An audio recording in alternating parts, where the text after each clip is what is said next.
Un puissant extraterrestre vient de détruire la Lune et se dirige vers la Terre. L'armée envoie une troupe pour combattre la créature dans sa cachette afin de gagner du temps pour une attaque nucléaire. Cependant, alors que les soldats s'approchent de leur cible, ils réalisent rapidement qu'ils ne sont pas de taille car la créature disperse plusieurs tentacules et les élimine facilement un par un. Des mois plus tard, la même créature se présente devant une classe de lycée comme leur nouveau professeur. Tous les étudiants commencent alors à tirer sur la chose avec des pistolets à plomb pour essayer de la tuer. Mais pour comprendre comment on en est arrivé là, il faut revenir au début de l'année scolaire.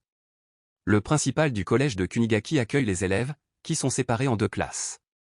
La classe 3E est composée des élèves les moins performants de toute l'école. La classe A, quant à elle, est composée des élèves les plus brillants. Le principal se moque de la classe 3E et les autres élèves commencent à se moquer d'eux. Il dit que les élèves de la classe A ont un brillant avenir devant eux et méritent la meilleure éducation. Mais la classe E, elle, sera envoyée dans un bâtiment délabré sur le flanc de la montagne, où elle poursuivra ses études à l'écart des élèves intelligents afin qu'ils ne puissent pas les distraire ou interférer avec leurs notes. Lorsque les élèves arrivent en classe pour leur premier jour, ils sont surpris de découvrir que leur professeur est le même extraterrestre qui a détruit la Lune et qui a l'intention de faire la même chose à la Terre en mars de l'année prochaine. Forozima, un général et combattant très respecté du ministère de la Défense du Japon, informe les élèves que l'extraterrestre a demandé au gouvernement de l'autoriser à devenir le professeur principal de la classe E. Ils n'ont aucune idée de la raison pour laquelle il a demandé à enseigner cette classe. Cependant, dans le cadre de l'accord, il autorisera toutes les attaques contre sa vie par les étudiants seulement, sans représailles.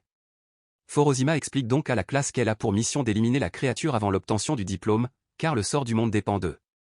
Cependant, le monstre est extrêmement rapide, atteignant la vitesse de Mach 20, soit 23 000 km/h au maximum.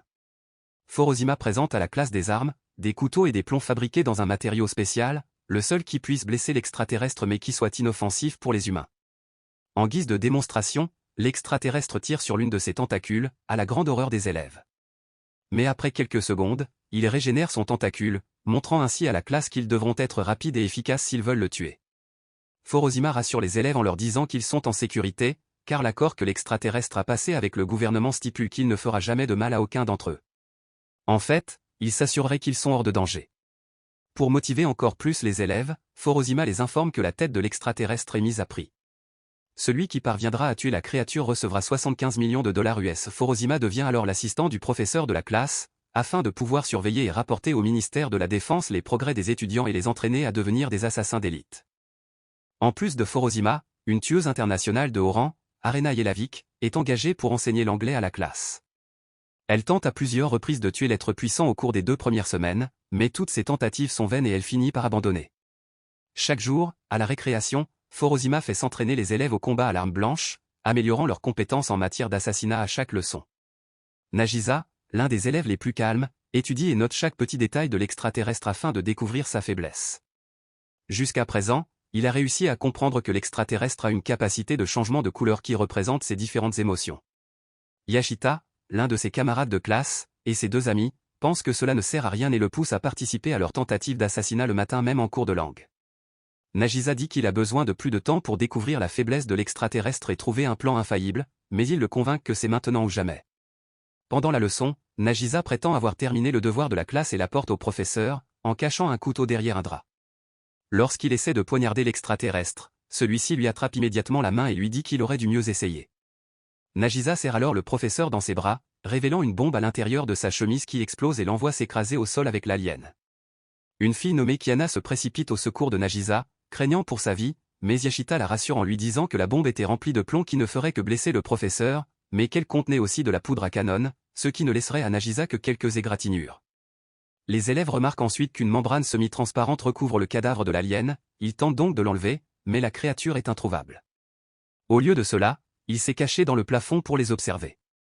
Il leur dit que la membrane est son ancienne couche de peau, dont il se débarrasse une fois par mois. Elle a absorbé l'impact de la bombe et lui a donné le temps d'échapper aux rayons de l'explosion.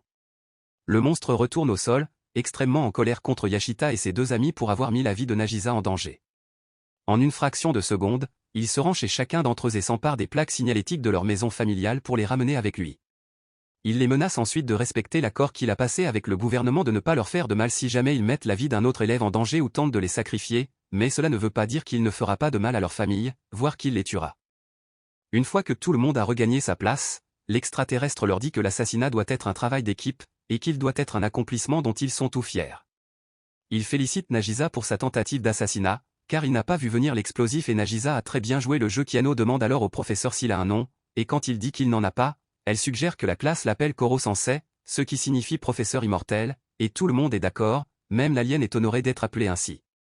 Le lendemain matin, lorsque Karasama arrive à l'école, il trouve les élèves en train de tirer sur Koro-sensei qui est empêtré dans un filet coincé sur le panier de basket après que les élèves aient tendu un piège dans lequel il est tombé. Le sensei se détache alors du filet et tombe au sol. Les élèves en profitent pour lui tirer dessus, mais il se détache du filet et apparaît sur le toit en une fraction de seconde. Ensuite, un nouveau camarade de classe arrive à 3E, son nom est Karma. Il était l'un des élèves les plus intelligents de la classe A, mais il s'est trop souvent battu avec les autres élèves et a été rétrogradé en classe en raison de son comportement viol. Démontrant non seulement son intelligence supérieure mais aussi son ingéniosité, Karma avait attaché des lames faites du même métal que les couteaux à sa paume, amenant Koro-sensei à perdre un tentacule après lui avoir serré la main. C'est la première fois qu'il a réussi à être blessé par un élève ou par quelqu'un du tout. Lorsque tout le monde retourne en classe, Koro-sensei trouve une pieuvre morte sur son bureau, transpercée par un couteau. Karma s'excuse en disant qu'il a pris la pieuvre pour son professeur. Koro-sensei se met en colère et dit au garçon qu'il va lui montrer le pouvoir de ses tentacules. En un clin d'œil, il prépare de délicieuses boulettes de pieuvre grillées et les donne à manger à Karma. Il lui fait même porter un joli tablier et un filet à cheveux pour qu'il puisse l'aider à cuisiner. Plus tard dans la journée, Karma est assis au bord de la falaise et se souvient d'une des fois où il s'est battu avec d'autres élèves. Son professeur lui dira plus tard que peu importe le nombre de bagarres qu'il aura, il le soutiendra toujours. Nagisa vient ensuite lui parler. Karma demande si Koro-sensei est un bon professeur, et Nagisa répond qu'il est un excellent professeur et qu'il est aussi très encourageant, mais qu'ils ont l'ordre de le tuer. Koro-sensei apparaît alors à côté des deux et leur dit qu'ils doivent s'entraîner au combat pour se préparer à l'assassiner. Karma demande alors à Koro-sensei s'il est prêt à risquer sa vie pour protéger ses élèves coûte que coûte, et il répond par l'affirmative. Karma décide donc de sauter de la falaise en visant et en faisant face au rebord. Il sait que Koro-sensei devra ralentir afin de le rattraper et de lui sauver la vie, car la vitesse de choc de tuerait Karma.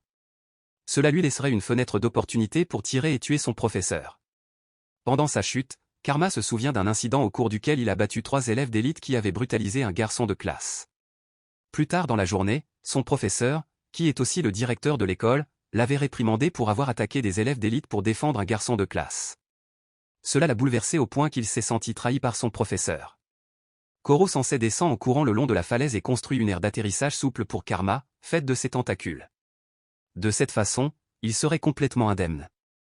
Karma est contrarié de ne pas avoir pu tuer son professeur, mais en même temps, il le respecte pour avoir tenu sa parole. Cela fait maintenant plus de 2 mois que l'extraterrestre a détruit la lune et s'est installé au Japon. Koro-sensei rencontre son supérieur, le président du ministère de la Défense, pour un nouveau briefing. Le président lui explique que depuis que l'extraterrestre est arrivé sur Terre, le Japon a été victime de nombreuses attaques nucléaires en provenance du monde entier, qui auraient pu anéantir le pays tout entier si l'extraterrestre ne les avait pas protégés. Le président a confiance en Kurosama pour mener à bien la mission et assassiner l'extraterrestre, mais, pour accélérer les choses, il décide d'envoyer un nouvel élève transféré pour s'inscrire en classe E. Nous apprenons que ce nouvel élève est en fait une machine d'artillerie artificiellement intelligente. Pour combler une lacune de l'accord, le gouvernement a décidé de donner à cette arme militaire la forme d'une étudiante afin que Koro-sensei ne puisse pas nuire à la machine maintenant qu'elle est inscrite en classe. Elle se met immédiatement au travail le lendemain matin, ciblant le professeur et lui tirant dessus avec de multiples tirs de mitrailleuses d'artillerie lourde, mais il est toujours trop rapide et trop puissant pour être abattu. La machine continue à faire des tentatives d'assassinat, au grand désarroi de tous les élèves, puisqu'elle ne cesse de perturber la classe et qu'ils doivent nettoyer toutes les balles lorsqu'elle a fini de tirer. Elle possède également la capacité d'évoluer, de sorte qu'à chaque attaque, elle analyse Koro-sensei et se rapproche de plus en plus de l'assassinat. Elle calcule qu'elle aura 90% de chances de le tuer avant l'obtention du diplôme. Cette nuit-là, Koro-sensei vient voir la machine et lui dit que si les autres élèves l'ont rejetée, c'est parce qu'elle ne se comporte pas comme une élève. Elle doit apprendre à travailler en équipe avec eux. Il lui apporte donc des piles de papier contenant des tonnes de données sur tous les élèves de la classe, pour qu'elle les analyse et les utilise pour évoluer afin de s'entendre avec les élèves en devenant plus humaine. Le lendemain matin, lorsque les autres élèves arrivent à l'école, ils reçoivent une notification sur leur téléphone. Ils l'ouvrent et découvrent un message de bienvenue de la fille qui a maintenant une personnalité plus humaine. Elle les informe qu'elle a créé une application pour se connecter et interagir avec chacun d'entre eux, et qu'elle s'efforcera d'apprendre à travailler en équipe. Maintenant que la classe l'accepte comme une élève et une de leurs amies, ils décident de lui donner un nom, Ritsu. Après l'entrée de Koro-sensei dans la salle, un jeune garçon aux cheveux blonds platine traverse le plafond et atterrit sur le sol. Ritsu dit à la classe qu'elle s'est entraînée avec ce garçon à l'école d'assassins, et qu'il s'appelle Atona. Il est suivi de près par un homme vêtu de drap blanc de la tête aux pieds, qui se présente comme Shiro, le gardien d'Atona. Atona dit alors à la classe qu'il est le plus fort qui soit, et qu'il est même plus fort que Koro Sensei. Atona défie alors le sensei en duel, et celui-ci accepte. Shiro prend la position de l'arbitre et dit que le premier à franchir le cercle des pupitres perd le combat. Dès que le combat commence, Atona arrache l'une des tentacules du sensei et tout le monde est surpris de le voir révéler qu'il a lui-même des tentacules. Après les avoir vus, le sensei a un flashback de son passé où il était emprisonné et espionné dans un laboratoire. Son visage devient rouge sang et il est rempli de rage, exigeant de savoir où Atona a obtenu ses tentacules. Atona attaque à nouveau, et Koro Sensei perd sa peau pour se défendre, ce qui inquiète Nagisa qui craint que le sensei ne soit en difficulté puisqu'il a sacrifié la dans sa manche si tôt dans le combat. Perdre ses tentacules pendant le combat et devoir les régénérer ralentit la vitesse de Koro Sensei, qui ne peut plus esquiver les attaques d'Atona, et prend une raclée. Nagisa pense que c'est peut-être l'occasion de sauver le monde, et il fixe son couteau, mais il hésite, ne voulant pas tuer le sensei. Koro Sensei félicite Atona pour son habileté, et dit qu'il n'a jamais affronté un ennemi aussi puissant auparavant, mais il ne se laisse pas abattre si facilement. La seconde suivante, les tentacules d'Atona sont sur le sol, et le couteau a disparu de la main de Nagisa. La vitesse et la puissance d'Atona disparaissent en même temps que ses tentacules. Après les avoir coupés, Koro Sensei enveloppe Atona dans sa peau et le lance par la fenêtre et gagne le combat. Atona est indemne car la membrane l'a protégé. Shiro emporte Atona battu, et jure à Koro Sensei qu'il reviendra bientôt et qu'il le vaincra. Lorsque l'école se termine, Nagisa s'approche de Sensei et lui demande pourquoi il a choisi de devenir le professeur de la classe. Koro Sensei révèle qu'il l'a fait pour remplir une promesse qu'il a faite à quelqu'un. Cependant, il ne révélera pas qui est cette personne ou la promesse qu'il a faite jusqu'à ce que la classe s'améliore dans ses tentatives d'assassinat et apprenne à travailler en équipe.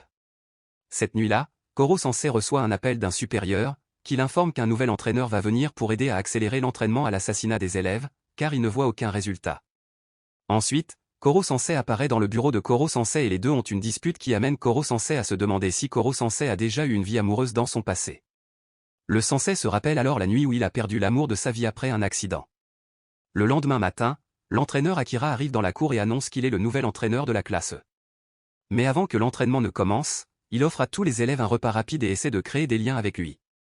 Les élèves sont très attachés à leur nouvel entraîneur. Ce soir-là, Arena informe Koro Sensei qu'elle a fait des recherches sur Akira et a découvert qu'il a rejoint le ministère de la Défense à peu près en même temps que Koro Sensei, et qu'il a toujours été jaloux de lui. Ses méthodes d'entraînement sont également très controversées, car il essaie d'abord d'être proche et amical avec les élèves avant de devenir abusif et violent lorsqu'ils ne répondent pas à ses critères. Le lendemain matin, Akira fait courir 20 tours à la classe et une fille nommée Kanzaki commence à se sentir mal et tombe, alors Akira lui demande si elle va bien. Elle répond que l'entraînement est trop intense pour elle et qu'elle préfère la leçon de Monsieur Karasama. Il la gifle alors et tous les élèves se rassemblent et demandent au professeur de libérer leur camarade, mais l'homme est déterminé à lui donner une leçon. Cependant, avant qu'il ne puisse porter le second coup, Karasama apparaît et lui attrape le poignet, et il ordonne que le violent psychopathe laisse ses élèves tranquilles. Akira affirme que les méthodes d'entraînement de Karasama ne sont pas efficaces, et que les élèves comme ceux de la classe ont besoin de discipline pour devenir des adultes accomplis. Pour prouver son point de vue, il propose un marché. Il demande à Karasama de choisir son meilleur élève de la classe pour essayer de l'attaquer avec un couteau. Akira dit que même si la lame ne fait que l'effleurer, il considérera cela comme une perte, et s'il perd, il partira et ne reviendra jamais pour entraîner les élèves de la classe. Cependant, s'il arrête l'attaque et bat l'élève, alors Karasama doit partir. Karasama choisit Nagisa comme assassin, et lui dit qu'il ne doit pas voir cela comme une démonstration de combat, c'est ce qu'Akira attend et c'est ce qu'il aime faire. Il doit plutôt le voir comme un assassinat, efficace et précis. Nagisa s'approche donc d'Akira avec un couteau. Akira se moque de lui, mais Nagisa lui sourit en retour, ce qui le perturbe psychologiquement. Puis, Nagisa tombe en avant avec la lame et obtient un contact net sur le cou d'Akira. Akira se réveille en colère et demande une revanche, refusant d'accepter la défaite, mais Nagisa lui dit de partir, car ils sont reconnaissants de ce qu'il leur a appris, mais personne ne veut plus qu'il leur enseigne. Akira part donc et la classe célèbre avec Nagisa, qui s'avère être le plus grand assassin de la classe jusqu'à présent. Le lendemain, il pleut abondamment et Karasensei est en retard en classe. Lorsqu'il se présente enfin, son visage est gonflé et décoloré. Il s'empresse également de colmater toutes les fuites du bâtiment de peur que l'eau ne remonte. Nagisa note l'eau comme l'une des faiblesses potentielles de l'alien. Puis il rassemble tous les élèves et les professeurs adjoints à l'extérieur, juste avant de décoller comme un avion de chasse et de revenir s'écraser avec un satellite militaire juste devant eux. Il leur dit qu'il est trop puissant pour leur donner une chance de se battre. Il dit qu'il permettra aux étudiants qui obtiennent les meilleures notes dans chaque matière de détruire un de ces tentacules. Chaque fois qu'il perd un tentacule, il perd aussi de la vitesse, et les possibilités d'assassinat s'amenuisent, ce qui donne à tous les élèves une motivation suffisante pour bien travailler à l'école. Après l'examen, Karma, Okuda et Nakamura obtiennent les meilleures notes en anglais, en mathématiques et en sciences. Ils auront donc tous les trois le droit de détruire un tentacule chacun le jour de l'examen final. Le lendemain, les élèves préparent toutes les armes, pièges et structures nécessaires pour tuer Koro-sensei. Ils préparent ensuite une fête pour célébrer et respecter leur professeur, mais aussi pour célébrer le fait qu'ils ont sauvé le monde lorsqu'ils le tueront demain. Ils regardent le feu d'artifice cette nuit-là, et se demandent s'ils veulent vraiment tuer leur sensei, mais ils savent que le destin du monde en dépend. Puis, Koro-sensei apparaît à côté d'eux et leur dit qu'il est fier et qu'il a hâte de voir ce qu'il lui réserve. Il leur dit de faire de leur mieux et qu'ils réussiront. Les élèves réalisent que c'est exactement ce que leur professeur de l'année précédente, Madame Yukimura, avait l'habitude de dire avant de quitter l'école. Dans un flashback, il est révélé que Yukimura était en fait l'amour de Koro-sensei. Elle travaillait dans le laboratoire où elle faisait des expériences et elle est tombée amoureuse de lui, mais elle est morte le jour où il s'est échappé. Avant de partir, elle lui a fait promettre de surveiller et d'aider les élèves de la classe. Le grand jour arrive enfin. Les élèves se préparent à l'assassinat et préparent leurs armes. Koro-sensei est attaché au satellite et Nagisa révèle leur plan. Ils vont tirer sur 3 de ses tentacules, après quoi ils le relâcheront dans un bassin d'eau en contrebas. Koro-sensei est impressionné que Nagisa ait découvert que l'eau était l'une de ses faiblesses. Les élèves tirent sur les tentacules de la pieuvre et des litres d'eau sont déversés sur elle. Juste avant de le relâcher dans la piscine, 2 élèves lui tirent des plombs sur la tête, mais il provoque une explosion et tout le monde est confus de voir qu'il a disparu.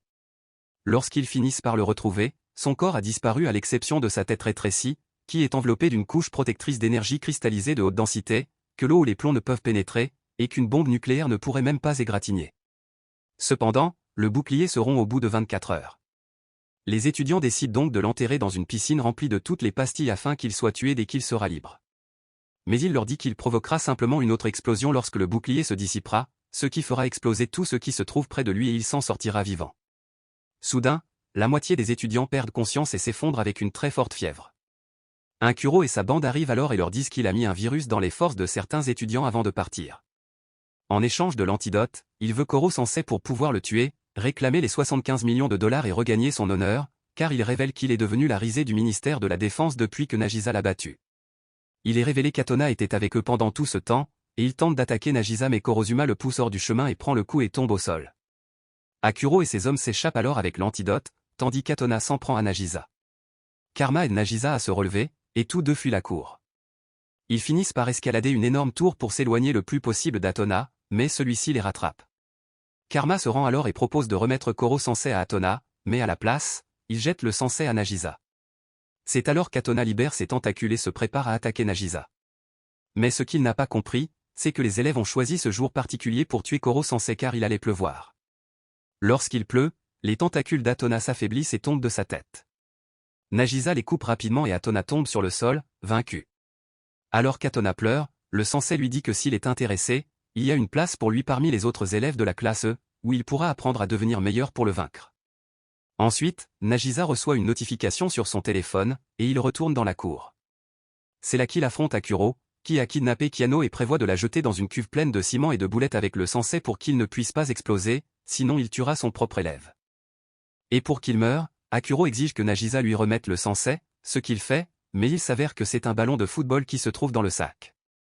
Nagisa gagnait du temps pendant tout ce temps, pour que Koro-sensei puisse trouver un antidote et aider les autres élèves. La classe entière vient au secours de Nagisa. Ils attachent Akuro et ses hommes, et les mettent dans une cuve pleine de ciment. Quelques minutes plus tard, des hélicoptères militaires arrivent et transportent la classe vers un abri où ils prévoient de tuer définitivement Koro-sensei. Ils ont créé un nouvel abri technologiquement avancé, qui peut résister à une explosion du sensei. Ici, ils prévoient de l'enterrer dans des particules anti-aliantes, qui le tueront une fois libéré. Les élèves regardent le moniteur tandis que le sensei apparaît à l'écran et les félicite tous pour leur performance et leur évolution au cours de leur voyage. Ils terminent en les remerciant de lui avoir donné l'opportunité d'être leur professeur. La sphère entière est alors recouverte de particules, et le compte à rebours de l'explosion commence. Lorsque l'explosion a lieu, l'abri est intact et Koro-sensei n'est plus là. Ils reçoivent enfin la confirmation qu'il est mort, et les soldats se réjouissent, tous les élèves pleurent. Alors que Nagisa est en train de pleurer, Koro-sensei lui tend un mouchoir et Nagisa se retourne pour voir le sensei qui pleure également devant cette scène émouvante. En le voyant, tous les soldats s'enfuient de peur, mais les élèves embrassent le sensei et font la fête. Même Kurosama est heureux que le sensei soit encore en vie. Les élèves retournent ensuite à leur routine matinale habituelle, qui consiste à tirer sur la tête de l'alien pieuvre tout en s'assurant que tous les élèves donnent le meilleur d'eux-mêmes.